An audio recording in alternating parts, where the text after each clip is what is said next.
Seati sportlikud mudelid on läbi aegade kandnud lisanime Cupra.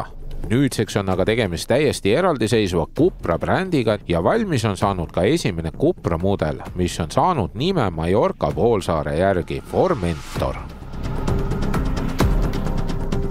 Kuna rahvas arvab endiselt, et linnadžiibid on just populaarsed, siis esimene mudel valmistatigi kupeeliku, sportlikust õhutava linnadžiibi kerega, mis minu arvates näeb vägagi hea välja. Teatud nurga alt on see justkui nagu Maserati või Infiniti. Ja sportlikkuse poole pealt vaadake ise, neil on ikkagi tõsi taga. Suured Brembo pidurid, need on küll muidugi lisavarustuses. Lisaks see signatuurne matt sinine ja pronksikarva detailid annavad siia väga hea efekti juurde. Ja huvitava faktina muide leiab selle kere pealt ainult Formentori kirja, vaat siin, ja see on ka hästi väikselt kirjutatud. Lisaks on see auto ehitatud täpselt samale platvormile, millel on uus Golf, Leon, Caddy ja teised Volkswagen Grupi uued autod. Proovisõiduauto mootoriruumist leiab 2-liitrise 228 kilovatti ning 400 Newtonmeetrit arendava bensiinimootori, mis kasutab 7-käigulist topeltsõiduriga DSG automaatkasti ning muutuva jaotusega nelikvedu. Üllataval kombel saab Formentorile aga ka nõrgemaid bensiini- ja diiselmootoreid ja isegi pistikhübriidi.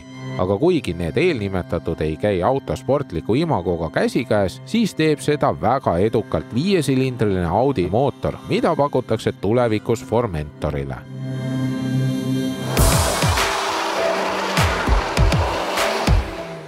See võimas 2-liitrine turbomootor sobib Formentori iseloomuga nagu valatult. See jätab oma selle käigukasti ja nelikveoga koos sellise mulje, nagu justkui sõidaks näiteks Porsche Macaniga. Aga harvadel juhtudel on selline tunne, nagu sõidaks hästi võimeka esiveolise mudeliga. Vahest harva on tunda ka käigukastist kõhklusi, aga üldjoontes sõidab see auto väga emotsioonikalt. Roolitunnetuse poole pealt on asi küll sedasi, et see on hästi tehislik ja pigem ma saan auto käitumisest aru just kehaga, istme kaudu ja auto enda vedrustuse kaudu. Vedrustuse poole pealt on öeldud hästi palju, et see auto on jäigavõitu. Ma küll seda ei ütleks. Ma enamasti sõitsin kõige jäigemas asendis ja ma ei näe absoluutselt, et see oleks väsitavalt jäik. Tõsi, kui sa satud hästi konarliku tee peale, siis see hakkab natukene põrkama sarnaselt nagu mõni kuumpära. Küll aga tekib natukene niisugune naljakas tunne selle auto kõlaritest kostuva mootori müra üle. See on mingil hetkel nagu boksermootor, mingil hetkel nagu V8 ja mingil hetkel nagu rida 5. Ehk see ei lähe nagu selle mootori iseloomuga kokku. Aga siiski see lisab emotsiooni. Küll aga reaalse emotsiooni lisab see väljalase, mis mingitel ajahetkedel plärtsub, paugub ja mürtsub. Ja minu arvates see on eriti lahe.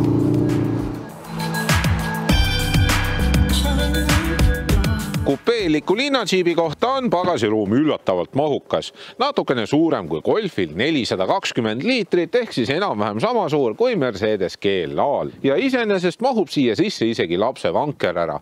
Ja mis on üllatav, on see, et selle pagasiruumi põhjakatte alt leiab isegi tagavararatta, mida tänapäeval nii tihti ei kohta.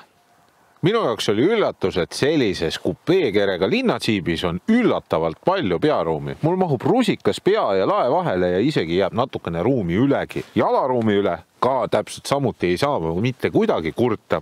Iste on madal, lühikese põhjaga, seljatugi on parajalt tahapoole längus, suht koht mugav on istuda. Küll aga saab etteheiteid teha selle üle, et see salong on siin ikkagi plastirohke ja aknad on üpris pisikesed. Need sportistmed on väga mugavad ning toekad ja õige istumise asendi leiab vägagi kiirelt. Kõige suuremaks komistuskiviks on see uus multimeediakeskus.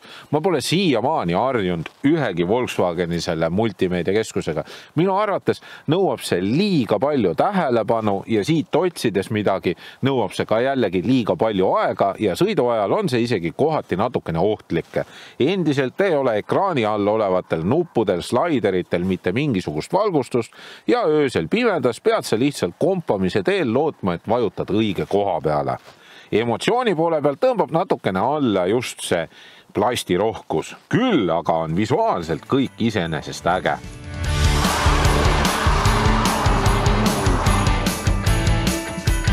Hea on ka see, et selle autoga sa nüüd kellegile jalgu ka ei jää. 0-100 kiirendus on 4,9 sekundit ehk siis kiirem kui AMG GLA 35-le. Kütuse kuluks lubab tehas 8,5 liitrit 100-le, aga selliste ilmastikutingimustega sain mina keskmiseks kütuse kuluks 10, mis kõlab küll üpris suure numbrina, aga arvestades seda, et sellel autol on üle 200 kilovatti, ei ole see tegelikult isegi kuskilt otsast liiga jänune. Aga selle auto kõige tugevamaks küljeks on hind. Tõsi, ma leian, et selle sportmudeli puhul ei peaks saama diislit ega ka 1,5 liitrist bensiinimootorit, aga 1,5 liitrise 110 kilovatise bensiinimootoriga mudel ongi selle auto baas ja see maksab 28 000 eurot.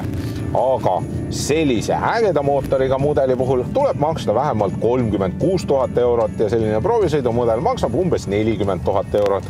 Ja see on soodne, arvestades seda, et väga sarnase võimekusega GLA maksab siis 55 000 eurot ja BMW X2 M35i maksab 58 000 eurot vähemalt.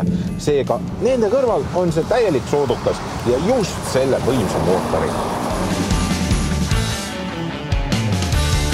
Cupra Formentor on selle 228 kilovatise mootoriga väga emotsioonide rohke ja mõistliku hinnaga sportlik linnajiip.